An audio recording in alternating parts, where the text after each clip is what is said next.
I love the topic of intelligence in general, and I'm really fascinated by the idea of intelligence as a spiritual quality, and I think it's really frequently forgotten about.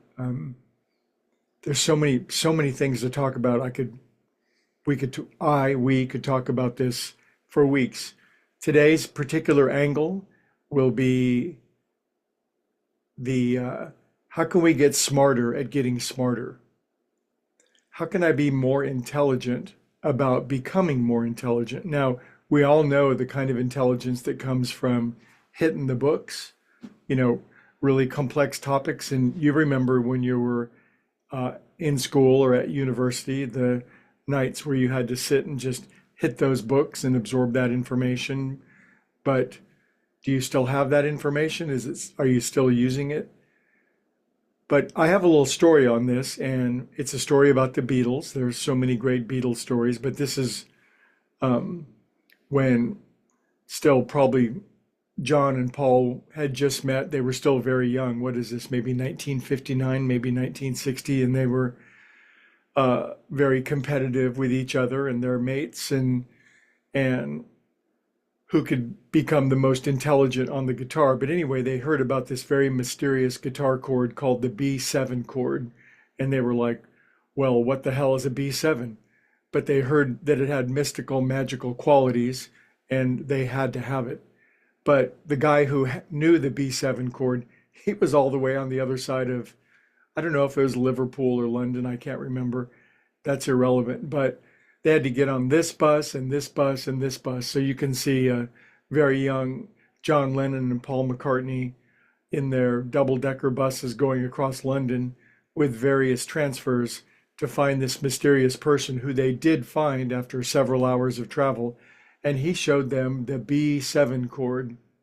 Well, they took that chord and they went on to make history. There's a nice video on YouTube of Paul McCartney talking about this story and how that particular chord enchanted him and has enchanted him for the rest of his life. But they really had to struggle to get that intelligence. How hard do we have to struggle to get smarter? How many things, think of all the things that haven't occurred to us, because so much of intelligence has to do with things occurring to us which haven't occurred to us before. Far more efficient, effective, intelligent, precise, innovative ways of doing things.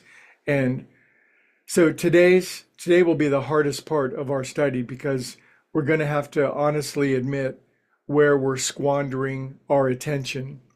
How much time during the day are we squandering our bandwidth paying attention to things that are wasting our time and are not the best use of our time? And I think this could come in the form of a prayer. Now, here's one form of the prayer. God, love source, please show me where I'm squandering and wasting my time and where I'm using my bandwidth and my precious consciousness paying attention to stuff that's not good for me. Today might be an especially important day. How many hours of the news will you have to watch? I'm going to leave that entirely up to you. But the general prayer is, God, where am I squandering my time? What am I paying attention to that I don't need to pay attention to? How can I clear my RAM and my bandwidth so that fresh new ideas can come in? I can get that B7 chord in my life, and a natural genius can begin to flow into me. Now, after today, if we honestly admit where we're being, and I'm sorry to use this word, stupid and ignorant, and maybe it's just a first person communication with my own self, but I'm quite aware of my own, or I should be more aware of where I'm wasting my time and squandering my attention. So by doing that, and an honest humility and a prayer to God to show us where we're wasting time, and if we have the discipline, intelligence takes great discipline. We can't waste time. We can't squander attention. Attention is like money, and if we're just grinding it down the drain, we really can't expect to get smarter. So this is the toughest part of the message, and today will be a tough day. It'll be a challenging day, but we will get smarter. We'll come up higher. We'll get wiser. Ideas, insights, collaborations will occur to us that have never occurred before if and when I am willing to quit squandering my attention on things that don't matter, that are trivial. So there you go. Have a beautiful day. Stay calm. Everything's going to work out, and we'll see you tomorrow.